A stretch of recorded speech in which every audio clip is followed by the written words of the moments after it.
Laura's Gift by Annmarie O'Brien, Chapter 14, The Dance. That night I escaped to the stable and found an empty stall in the birthing room. I didn't have energy to greet Zola and her pups, nor play with Chara. Instead, I laid a plush bear hide down on the soft, fresh straw and snuggled into it with Zar close to me. I wanted this night to end and hoped tomorrow would bring something different. I woke the next morning clinging to Zar, like ivy as Papa gently rushed me awake. I knew I'd find you here, Papa said. It's where I used to come when I was troubled. Your mama was worried sick about you. I figured you needed time with Zar and told her so. We're more alike than I knew, Laruchka. His words brought me comfort as I finally walked along the same narrow trail with him through a dense forest, rather than through the thick of it all. Just in time for Zar to make his journey, Papa said. It's painful to let go of the dogs we love most, but this is what we do. Papa took my hand and led me through the stable. Memories of Zar stirred inside me at every turn. His first lead, his first feed bowl, his mother and his pups. I couldn't imagine walking through the stable without Zar. There were still too many memories we needed to build. I looked down at him, prancing alongside me as if today were like any other day, his eyes trusting as ever. Boris had the Count's finest horses hitched and ready to go. In the back of the sledge stood the wolf cage in which Zar would travel. Tinsel hung from the top of the cage to keep him safe from the forest spirits along the journey. Alexander stood by the sledge and slowly walked over to me. I'm so sorry, Laura. It was my dream, too, to breed Borzoi worthy of the Tsar, I said. Alexander looked like he wanted to say something more, but held his tongue. The Count left early this morning for the Tsar's palace, Papa said. Say your goodbyes to Zar, and then Boris must be off to join him. I bent down and hugged Zar. In his ear I whispered, The Tsar will give you much more than I ever could. You'll get the best training, the best meat, and the best home a dog could ever want. Be good for him, but most of all, continue to make us proud. I wiped back tears and nodded to Papa that I was done saying my goodbyes. Have you forgotten something? Papa pointed to the red ribbon I had tied around Zar's neck last night. I want him to have it, I answered, so he won't forget me. Papa's eyes started to water. I led Zar to the sledge and into the wolf cage. He followed willingly and let me lock the cage. It wasn't until I jumped down from the sledge that Zar's feet started to dance in an effort to find a way out. Stay, Zar, be a good dog, I said. Zar tilted his head from one side to the next. I fought back my tears. I didn't want Papa or Alexander to think of me as a child. Boris clucked his tongue, and the horses set off in a trot toward the gates of the estate, with Zar caged up like a wolf in the back of the sledge. How Zar whined and yelped, and the way he gnawed and pawed at the wood slats of the cage to free himself made me wish it were me inside that horrible cage instead of him. Pushkin's words came to me as my eyes followed Zar until he became a speck against the horizon. Once again there hang beclouded my horizon, stark with rain. Envious fate in malice shrouded lies in wait for me again. Be careful what you wish for, I kept thinking. I had certainly gotten what I had wished for. I just never realized how much it would hurt. Papa rested his hands on my shoulders. I need to talk to you. Please, Tayatia, not now. Yes, now, he said. You'll want to hear what I should have told you long ago, when you had your first vision. An understanding warmth had crept into Papa's voice as he took my hand. Because I blamed Papa for my misery, I expected my whole body to stiffen from his touch, but it softened. In silence, I let him lead me past the kennel, past the main animal hospital, past the stable, past the racetrack and show ring, past the wooden chapel and its bell tower, past the birches, and past our home, into the snowy field under a cold blue sky. We stopped at the river's edge, now frozen. I owe you this secret. Behind rule number 8, Papa twisted the long dark hairs of his beard before the next words finally came. Only a fool makes a decision based on a vision. At first I thought Papa was teasing me, then realized from the pained look at his face he had dug deep within himself to reveal this to me. Through the years, all the kennel stewards have had visions and learned to keep them a secret for fear of the harm they could bring upon us, as well as the bad choices we've made because of them. Papa paused. What bad choices? I asked. Long before you were born, something terrible happened, Papa admitted. Your great-great-great-grandfather convinced the Count at the time to take the dogs on a hunt in the heart of a blizzard because he had a vision of the dogs bringing down more wolves than on any other hunt. Though the Count had his doubts, he was eager to build the reputation of his kennel and trusted him. Together they went out in the snowy madness. One by one they lost the dogs. They would have died themselves had it not been for the pealing of the stable bells to guide them home. That's horrible, Tayatya. The Count in that day was so furious he threatened to banish our family from the dogs.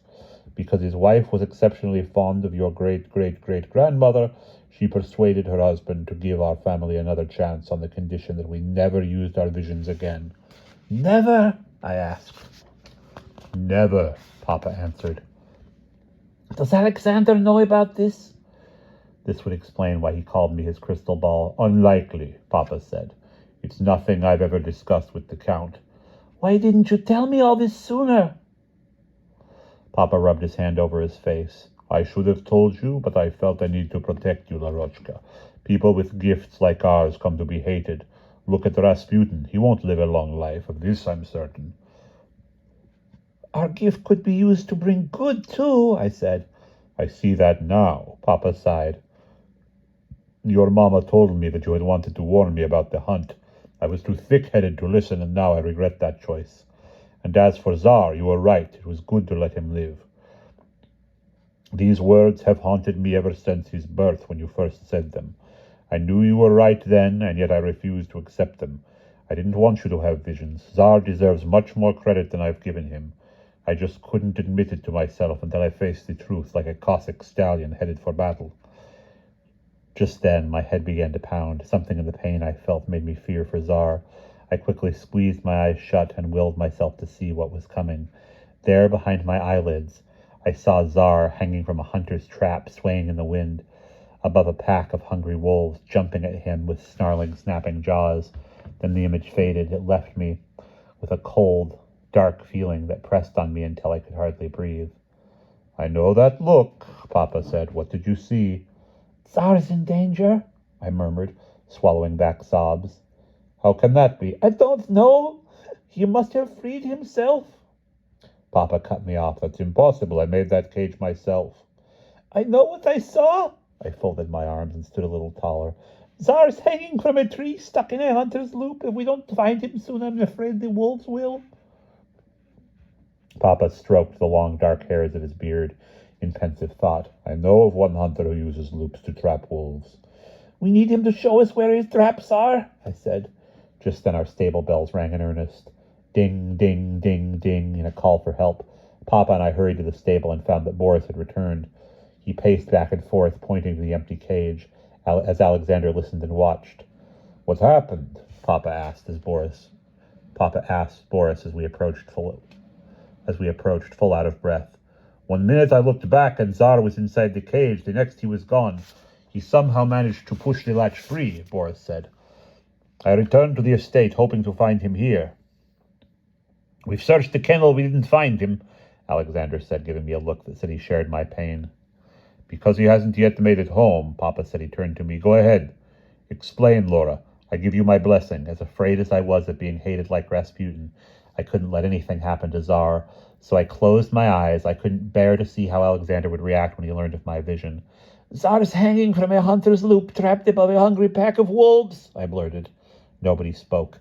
In the silence, I braved to open one of my eyes. Papa stood tall and self-assured. Alexander's face was full of questions. To my surprise, Boris, bullish and brawny, took a step back, staring wide-eyed at me. He looked ready to run like a frightened hare. I know it sounds far-fetched, but I believe her, Papa said. I don't understand, Alexander said. I have visions, I answered in a soft voice. I see things before they happen. How? Alexander asked. I don't know. They come and go with no real pattern other than that they're connected to the dogs. Is that why you're always in the right place at the right time? Alexander asked. I nodded. It's starting to make sense, Alexander said. There had been rumors, but I pushed them aside as myth. I wish I had paid more attention to them. From the pleased tone of Alexander's voice, I allowed myself to breathe again. You don't hate me? Not if it helps us save Tsar, he said. Why didn't you tell me? It's my fault, Papa said. I made her promise not to tell anyone. It killed me not to tell you, I said to Alexander. There were so many times I wanted to.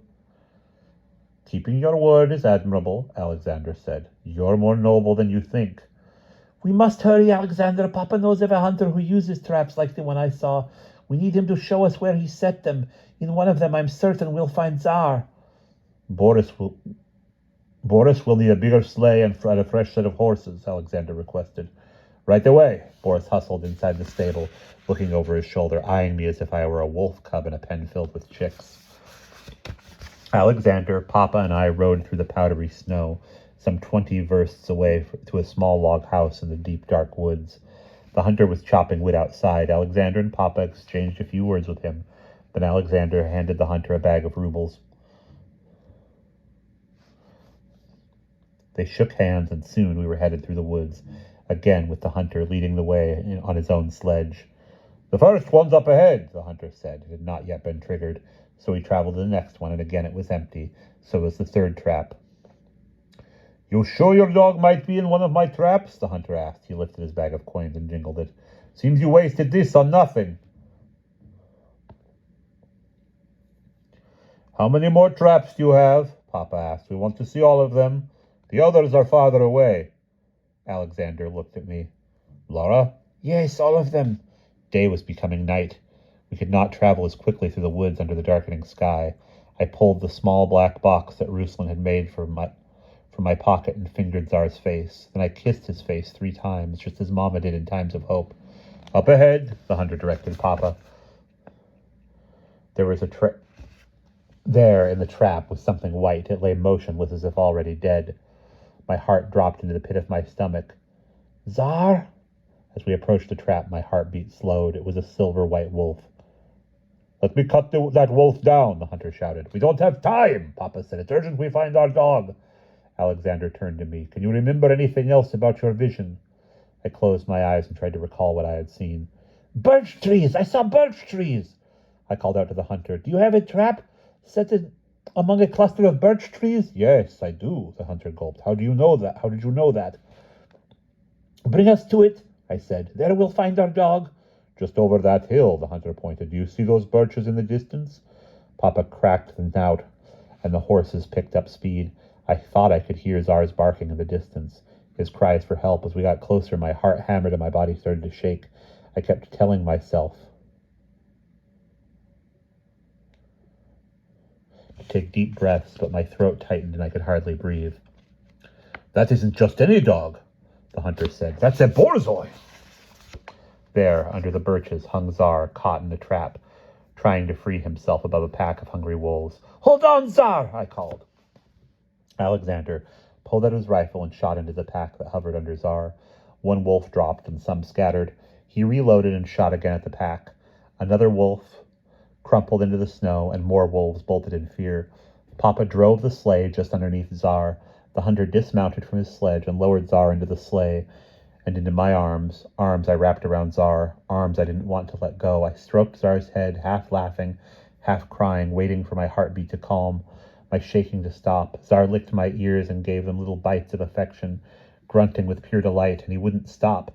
He kept giving me little bites, like all his love was stored up in them. I retrieved my lucky knife and cut Tsar free from the rope. Tsar belongs with you, Alexander said to me. That's clear. For once I have to agree, Papa said. I cupped Tsar's ears. Yet he has to go to the Tsar. A promise is a promise. It killed me to say these words aloud. Are you sure, Larochka? Papa said. Alexander's family would lose favor with the Tsar if we don't, I said. Not if we send His Imperial Majesty pups from Tsar's litter, Alexander proposed. What would be better than a troika of his progeny? Alexander's idea was tempting. I sure would prefer to keep Tsar at my side, but it also went against my dream to read Borzoi worthy of the Tsar. I can't let you make that mistake, Alexander. Your family needs to send Tsar. He's your best dog, and it's the best thing we can do for the Woronzova kennel, I said. Also, what will your father tell his Imperial Majesty Tsar Nicholas if Tsar doesn't show up? Alexander turned to my papa. This is your decision, Papa said, though I agree with Laura, sending Tsar to the Tsar is the best choice for the kennel. We'll still have Tsar's pups to carry his line, I said. Then I held him tightly around the neck, giving him small bites of affection. I took a deep breath, garnered all my strength, and whispered into Tsar's ear, You must carry on the Woronzova line and make us all proud. Tsar tilted his head and nudged my chin. I'll never forget you, Tsar. All right, it's all settled, Alexander said. Tsar goes in the morning. The hunter collected the dead wolves and loaded them onto his sledge. We thanked him and we parted ways. Along our journey home, I held Tsar close in my lap. Alexander leaned into me. It's very brave of you to give up Tsar. I know how much he means to you. It's the right thing to do, Sasha, I said. Still, I'll never forget what you did for my family. When we were a few versts away from the estate, Papa lifted his hunting horn from his neck and handed it to me. It felt heavy with memories from past stewards who wore the horn around their necks too.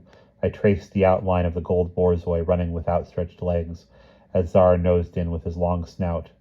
This is you. Tsar tilted his head from side to side and then pawed at the horn. Gentle boy. I lifted the horn away from his long legs, over my head and around his neck. Go ahead, Laura. Let Boris Maxim and the rest of the kennel hands know we're coming with good news, Papa said. Really? I asked. You've earned it, Laura. I brought the horn to my lips, took a deep breath and blew as hard and as long as I could. Alexander clapped. Molodiec! I looked at Papa and he patted my head as he would with one of the dogs. It had been a long time since he had done that, and a long time since I had felt as one with him. I removed the horn from my neck and handed it back to Papa. Papa put up his hands. It's yours now. Does this mean? Papa raised his finger high in the air as if he were the Tsar. As the current Woronzova kennel steward, and by the power vested in me by my forefathers, it's obvious you belong with the dogs. I made Papa repeat those words several times before I finally believed him, and then I said, What about the midwife's nephew? I understand he's afraid of dogs, Papa said, winking at Alexander. I doubt he'd be a suitable match for my daughter. I turned to Alexander and hugged him for being such a loyal friend. And until I do find a suitable match on whom we can both agree, Papa said, I'll be expecting solid results from you with Tsar's pups. Oh, Tayatya! My heart hammered as though it would burst between my rib cage. My head filled up with plans to breed Chara as soon as possible to ensure Tsar's lineage. I promise not to disappoint you. Papa pulled a flask out from the inside pocket of his Cossack jacket, patched and frayed. In the spirit of Golden Rule number 2, hope for the best, prepare for the worst. He took a swill from the flask and then passed it to Alexander. Alexander raised the flask and nodded his head to me. Here's to selfishly keeping you on the estate to build my dream. When he handed me the flask, I put it to my lips and took a sip just as they had done. As the plum brandy warmed my insides, I felt like I finally belonged. I'd like to propose a few changes too, I said. Papa eyed me with suspicion. One change at a time, Lara. I crossed my arms and Tsar poked Papa with his long nose. She deserves an attentive ear, Alexander said. All right, Papa said. I cleared my throat and raised my finger high in the air as if I were the Tsar.